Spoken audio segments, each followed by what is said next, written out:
Alors, désormais, puisque l'on sait faire des blocs conditionnels simples, on va maintenant faire des tests conditionnels avec des conditions multiples qui seront en plus séparées. C'est-à-dire que l'on va utiliser les parenthèses pour créer plusieurs conditions vraiment scindées dans la même structure conditionnelle. Alors, on va faire un exemple. On va créer une espèce de canal avec des moyennes mobiles. Donc ici, je vais prendre des moyennes mobiles 50 exponentielles. Alors, je vais en mettre deux. Donc, il y en a une qui sera appliquée au plus haut. J'en rajoute une deuxième, toujours en période 50, qui sera appliquée au plus bas. Voilà, comme ça, on crée un espèce de canal et on va créer des conditions, plusieurs conditions, donc des conditions multiples dans mon bloc conditionnel pour tester des résultats qui seront différents mais qui nous permettront de tester les différents états du prix par rapport à ce canal. Alors ici on va rajouter un remplissage, ce sera peut-être plus parlant, voilà. On va créer un petit indicateur pour la formation, voilà.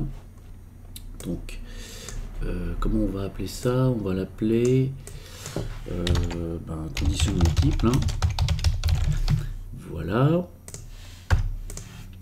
Donc, on va créer donc un bloc conditionnel. Donc, on va ici ouvrir la parenthèse. On va d'abord tester si le close de la bougie est supérieur donc à la moyenne mobile 50 exponentielle mais appliquée au high, donc ce sera average 50 périodes appliquées au high, et en plus end on va tester si la bougie est haussière en plus, donc si le close est supérieur à l'open. Fermez la parenthèse. Voilà, donc ici on a fait un simple test. Donc le close, donc la fermeture de la bougie est supérieure à la bande haute du canal et ma bougie est haussière. Donc on va créer une nouvelle variable qu'on va appeler résultat. Donc si cette condition est vraie, alors résultat sera égal à 1. Sinon, mon résultat sera égal à 0. Voilà, jusqu'ici, on reprend ce que l'on a déjà appris dans les chapitres précédents. Donc on va retourner résultat sur le graphique et on va voir ce que ça donne. Donc, alors, si on va enlever le remplissage, on va mettre ça en histogramme, on va changer la couleur, ce sera plus parlant. On va mettre du bleu, moi j'aime bien le bleu, voilà. Donc, la condition est vérifiée. Si le close est supérieur à la bande haute du canal et que ma bougie est haussière, alors mon résultat est égal à 1. Voilà. Sinon, mon résultat est égal à 0. Donc jusqu'ici, tout va bien, je dirais que là, on est d'accord, c'est une structure conditionnelle assez simple. Donc, pourquoi j'ai mis des parenthèses? Alors, ici, peu importe, on a mis des parenthèses ou pas, on aurait très bien pu les enlever d'ailleurs, eh bien, on aurait eu le même résultat, puisque on n'a pas changé quoi que ce soit dans la structure conditionnelle, hormis le fait d'avoir mis des parenthèses. Alors, les parenthèses, elles ont le même effet, je dirais, que dans les mathématiques, c'est-à-dire que on a des résultats qui sont encapsulés, je dirais, dans les parenthèses.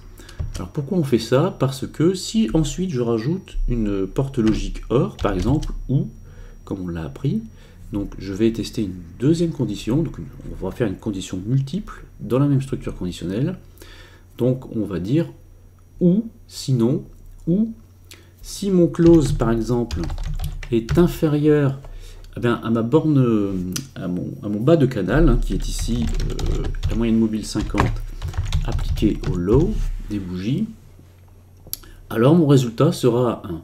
Donc qu'est-ce que j'ai fait ici? Tout simplement, j'ai créé une deuxième condition, mais qui est séparée de la première. Pourquoi? Parce que celle-ci est entre parenthèses. Et si ma deuxième condition ici est vraie également, alors mon résultat sera égal à 1. Mon résultat sera vrai. Donc, on teste deux fois, en fait, parce que c'est une condition multiple. Donc, le résultat sera égal à 1 si mon close est supérieur à la bande haute du canal et que ma bougie est haussière, puisque c'est entre parenthèses, ou si mon close est inférieur à mon bas de canal.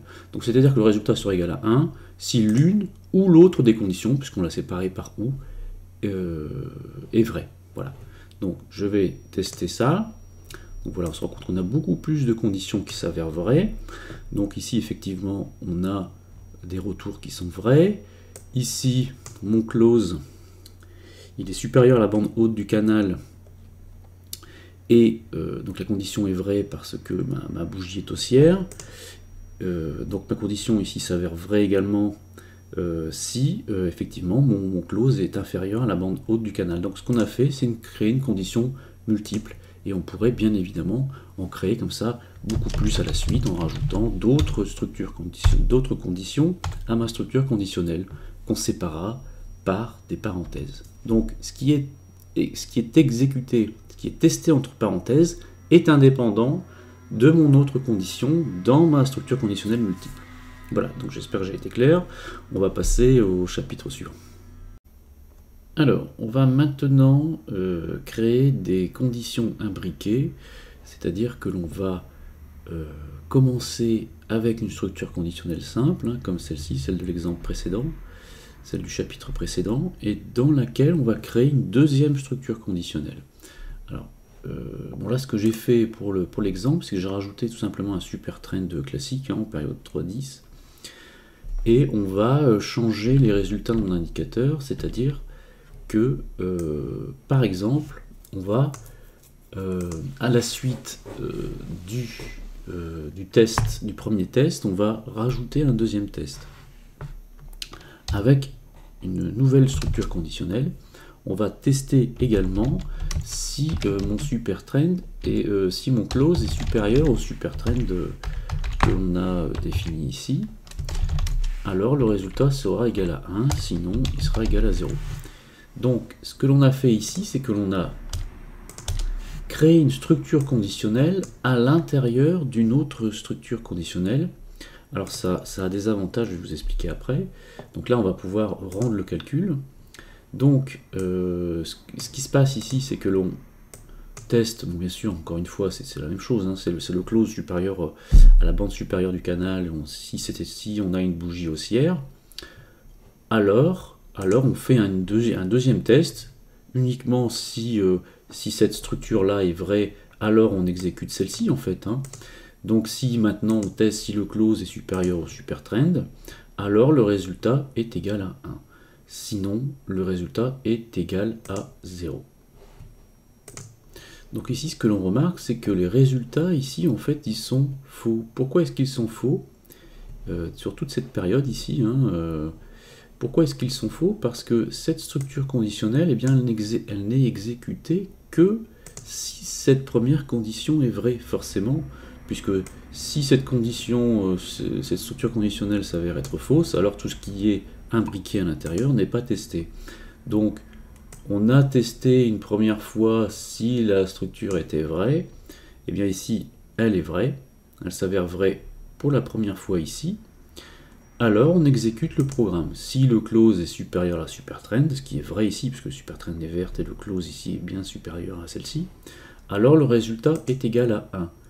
Mais ce qu'il se passe, c'est que tant que cette condition n'a pas été retestée une deuxième fois vraie, eh bien on ne peut pas remettre résultat est égal à 0 forcément, puisqu'ici, regardez ce qu'il se passe, c'est que eh bien en fait tout devient faux ici, hein, puisque le close n'est plus supérieur à la bande supérieure, et que voilà, donc on ne peut pas retester toutes ces structures conditionnelles, puisqu'elles s'avèrent fausses, donc tout ce qui est à l'intérieur, toute la condition imbriquée à l'intérieur, elle ne peut pas être retestée.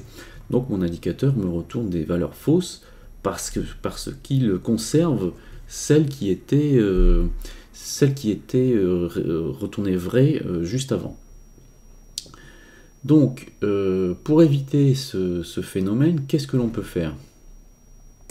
Il n'y a pas grand-chose à faire, hein, puisque en fait le résultat, on le veut égal à 1 uniquement si cette première condition, en fait, elle aurait été vraie. Ici, eh bien, on peut créer un deuxième résultat pour tester si en plus, eh bien, le close aurait été supérieur à la supertrend. Donc, qu'est-ce que l'on fait ici? C'est que cette modification de résultat, on peut la mettre, on peut la scinder de cette deuxième condition imbriquée, puisqu'ici, regardez, en fait, cette condition imbriquée, elle se trouve ici, hein, elle se trouve entre le if, le then et le end if. Donc ici, il ne se passerait rien du tout, mais le résultat il passerait à 1 si celle-ci est vraie, puisque cet état de résultat est maintenant à l'extérieur de cette condition imbriquée, et ensuite eh bien, le résultat repasse à 0, puisqu'on est sur la même ligne, hein, regardez, puisque l'annotation du code est bien faite dans l'interface de développement pour Realtime, c'est-à-dire que lui, il crée l'alignement de la structure conditionnelle sur la même ligne, hein, puisque ce else correspond au if de la structure et le end if également. Là, c'est ce qu'on remarque, hein, c'est que on ne peut pas revenir en arrière, hein. Si j'essaie de créer des retours en arrière, eh c'est pas possible, puisque ce end if il est toujours aligné sur le premier, sur le if de sa structure conditionnelle. Donc là, si je retourne le programme, je vais me retrouver avec les bons signaux, hein, il n'y a pas de souci, puisqu'on est à l'extérieur de la deuxième structure conditionnelle. Il est où l'indicateur? Il est là. Donc, ce que l'on pourrait faire ici maintenant pour le supertrend, si en plus j'ai mon supertrend égal à 10, alors je vais faire un résultat 2 par exemple, et on va dire que ce sera qu'il sera égal à 1,5. Voilà. Sinon, eh bien, le résultat 2 sera égal à 0. Donc on va avoir un deuxième résultat sur